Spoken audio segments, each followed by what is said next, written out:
This is the first of a proposed collection of videos on the various aspects of Australian culture through my own personal experiences. As an introduction to my cultural heritage, knowledge and understanding, I will start at the beginning with family culture, as that is part of who I am and how I view the world.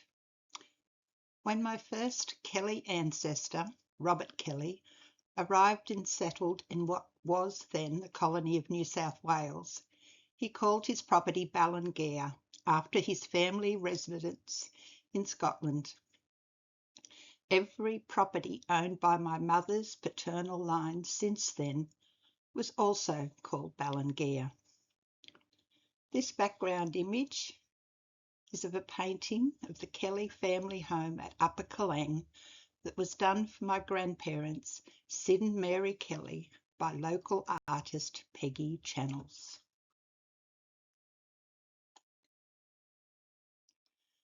This particular property in my personal Kelly line called Ballangair is important to me for a number of reasons.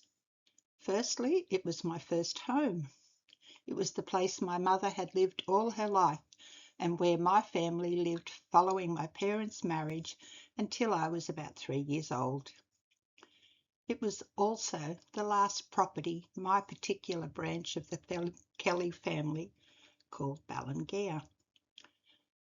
As the old property map from 1938 shows, the property was a long way from the township of Ballangair.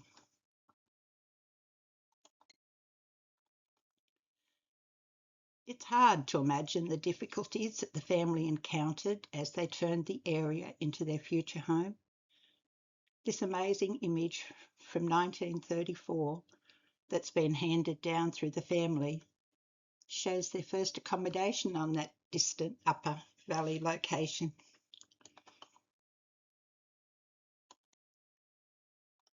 Back in the 1930s, with the local shop not just around the corner, the family needed to be self-sufficient, and so using what the country provided and growing what new crops they could was a high priority. As early as May 1934, their first fast-growing 3-month giant radish crop was reported in the Grafton newspaper. 4.5 years later, they were still locating exceptional timber on the property, as evident from the description of the large red cedar reported in the Grafton-based Daily Examiner. The timber for everything from the tent posts to the fences and the future home and outbuildings was sourced from the property. A pit saw assisted in milling the required timber, and the family's bullock team did the heavy lifting. There were 2 homes constructed at different times at Ballangair.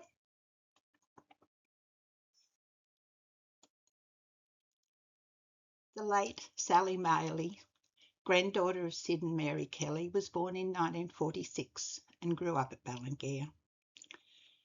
In 2021, Sally had her partner produce a floor plan, which she pointed out was not to scale, of how she remembered the Kelly family farmhouse. And as you can see, it was a substantial building with many features.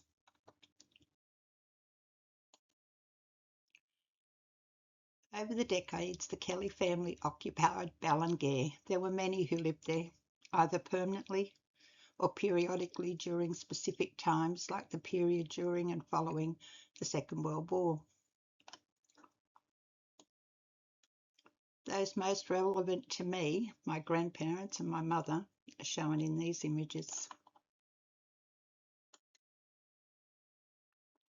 where these ones show the range of activities from playing to work of just some of the Kelly family during those early years.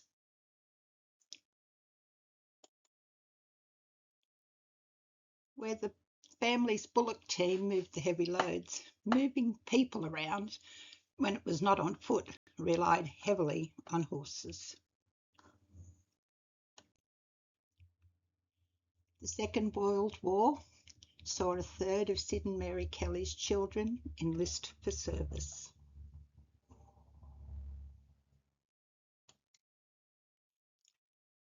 By 1947, Pop Kelly was working with the local Ballangair Shire Council to upgrade the access road to Ballangair.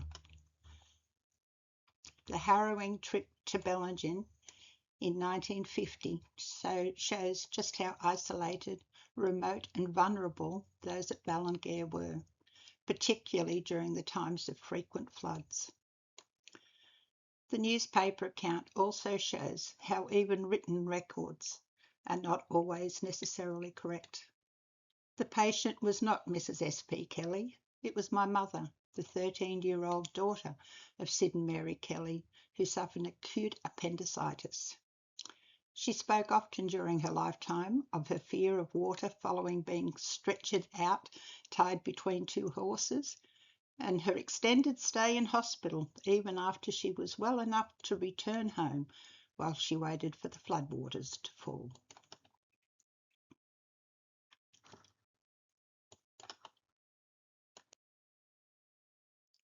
In 1953, Pop Kelly and his son Phil won the tender to upgrade the road.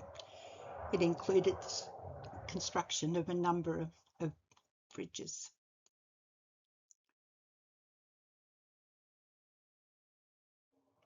This is the next generation at Ballangair. The last of of the Kelly children to marry was my mother in 1955, and her and her husband, my father, became the new occupants of Ballangair.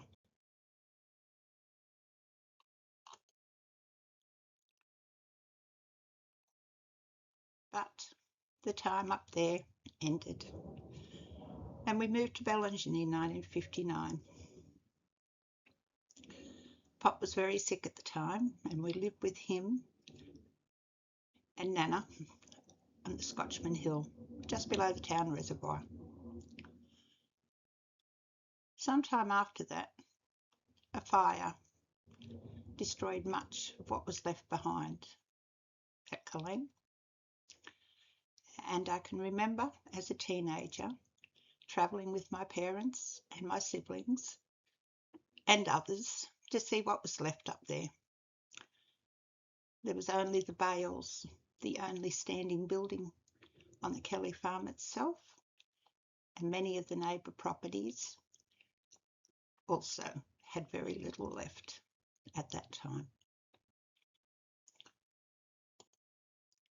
If this has prompted your curiosity and you're interested in finding out more about the Kellys, follow the links below.